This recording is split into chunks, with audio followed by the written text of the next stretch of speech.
Muhammadu feeñoon ca Makka di Arab wooteel fa diine gëm yana ko Muhammadu Yàlla dogal ci coobare mu feeñ ci nun wàccel nu diine wax ne maa di Muhammadu bésub dimaas ci aw baraxlu benn fan la njiin taxaw fa Yoof ne maa di Muhammadu sama waate ngi seere woote bi nit ak jinne werante na ndax Muhammadu budul woona ak Limaamu Laay mi feeñ ci nun kon ñombe am ci réew mi moo di Muhammadu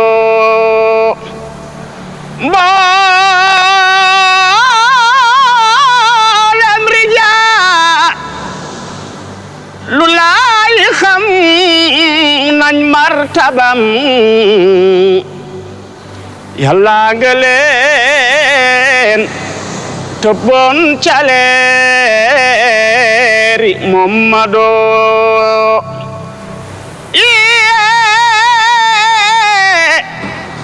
sëriñ si jàng nga alxuraan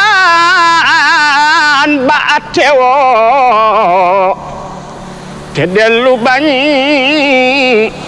Limaamu naa du Muhammadu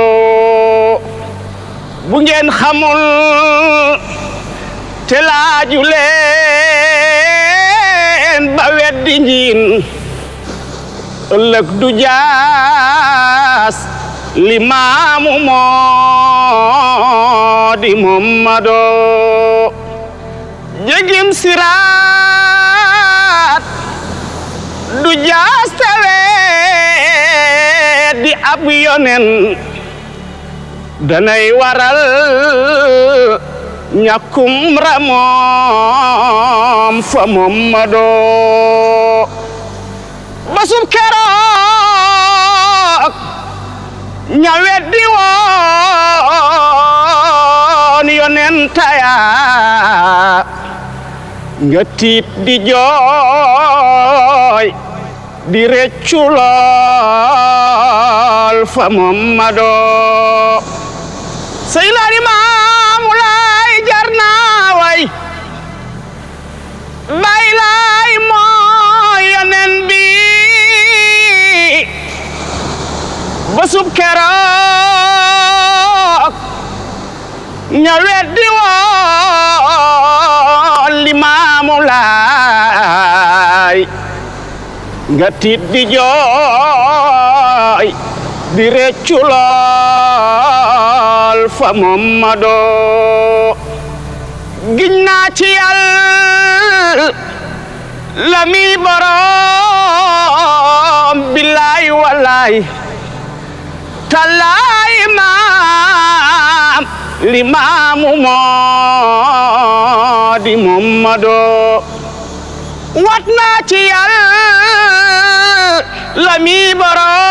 boroom billaay wallaay tallaay maam Limaamu moo di Muhammadu giñ naa ci Yàlla mi boroom billaay wallaay tallaay maam Limaamu moo di Muhammadu ñun Laayeen yi ndegam lima mulay du mooy Muhammadu nan gëm lima mulay te gëm Muhammadu